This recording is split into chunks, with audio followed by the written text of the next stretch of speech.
ఇప్పుడు మనము ఐవీఎఫ్ థియేటర్లో ఉన్నాము. చూసారా, మేము మొత్తంగా చేంజ్ అయ్యాకే ఐవీఎఫ్ థియేటర్లోకి ఎంటర్ కాగలము. ఎందుకంటే outside dress, perfumes, deodorants ఇవనేవి ఏవి మనం ఐవీఎఫ్ థియేటర్లో ల్యాబ్లో వాడకూడదు. సో ఇక్కడ మనం మెయిన్గా చేసే ప్రొసీజర్ ఎగ్ పికప్ అంటాం. అంటే అల్ట్రాసౌండ్ గైడెడ్ చిన్న నీడిల్ ద్వారా మనం ఫీమేల్ ఎగ్స్ని బయటకు తీయడాన్నే ఎగ్ పికప్ అంటారు. ప్రొసీజర్ మొత్తం మనకి 10 నుంచి 15 నిమిషాలే. దానికి అనస్థెటిస్ట్ ఒక 10-15 నిమిషాలు మత్తు తెలియకుండా అనస్థీషియా ఇస్తారు.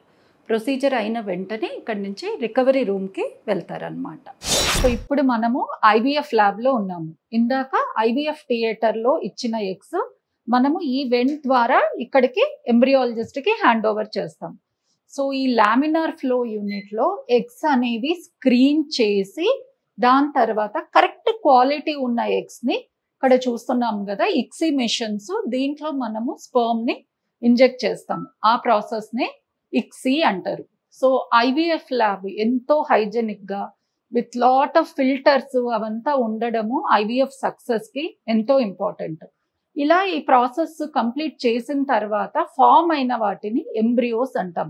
వాటిని మనము ఎవ్రీడే ఎలా పెరుగుతున్నాయి వాటి గ్రోత్ బట్టి వాటికి మనం గ్రేడింగ్ ఇచ్చి ఫైనల్ స్టెప్ ఎంబ్రియో ట్రాన్స్ఫర్ అనేది చేస్తాం.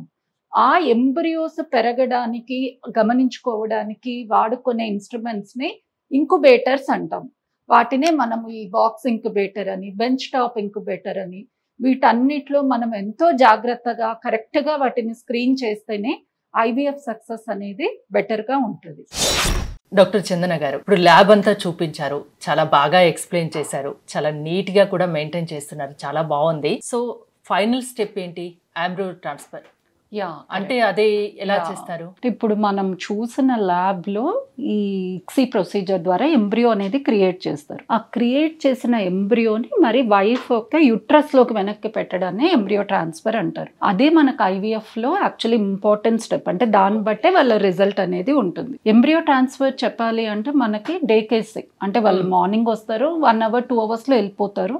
అనస్థీషియా కూడా అక్కర్లేదు. సో జస్ట్ వాళ్ళు నార్మల్గా ఫుల్ బ్లాడర్తో వస్తే మనము పైన నుంచి స్కాన్ చేసుకుంటూ కరెక్ట్ పొజిషన్లోకి కింద నుంచి ఒక చిన్న ట్యూబ్తో ఎంబ్రియోని ఎక్కిస్తాం అనమాట. పెట్టిన తర్వాత ఒక 2 weeks వాళ్ళకి ఇంటి దగ్గరే వాడుకోవడానికి మెడికేషన్స్, చిన్న చిన్న జాగ్రత్తలు. చాలా మంది మమ్మల్ని అడగడము బెడ్ రెస్ట్ అవసరమా, కదలకూడదు. సో అలాంటిది అస్సలు లేదు. అంటే పని చేసుకుంటే రిజల్ట్ తగ్గిపోతుంది, పడుకొని ఉంటే రిజల్ట్ ఎక్కువ అవుతుంది, అలా లేనే లేదు. సో వాళ్ళ నార్మల్ యాక్టివిటీస్ చేసుకోవచ్చు. మేము ఇచ్చిన మెడిసిన్స్ టైం ప్రకారం వాడడము. వాళ్ళకి పెద్ద పెద్ద అంటే హెవీ వెయిట్స్ లిఫ్ట్ చేయడము, దూరపు ప్రయాణాలు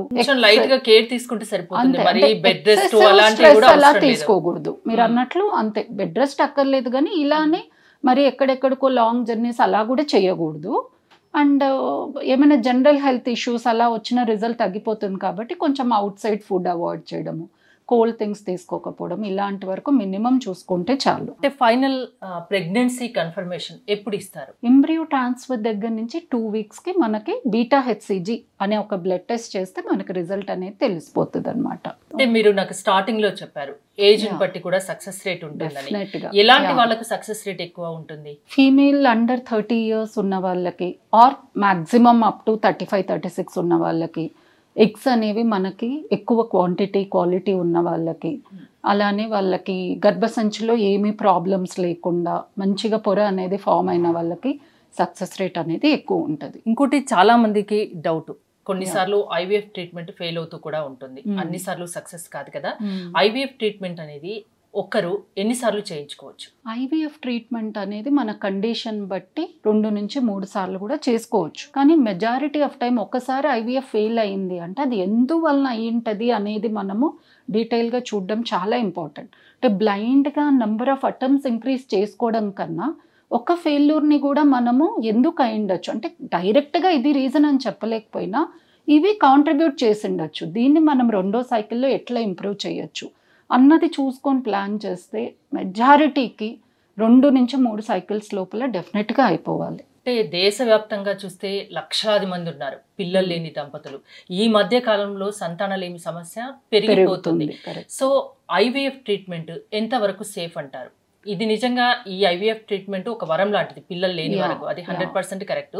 కానీ సేఫ్ గురించి ఏం చెప్తారు, ఎంతవరకు సేఫ్? ఇప్పుడు మనకున్న టెక్నాలజీ ఫెసిలిటీస్తో ఐవీఎఫ్ ట్రీట్మెంట్ మనము 100% సేఫ్గా ఇవ్వచ్చు. అంటే మన చేతిలో ఉన్నది ఏంటి, ఫ్రీజింగ్ అనే టెక్నిక్. ఇంతకుముందు ఈ ఫ్రీజింగ్ అది ఎక్కువ చేసేవాళ్ళు కాదు.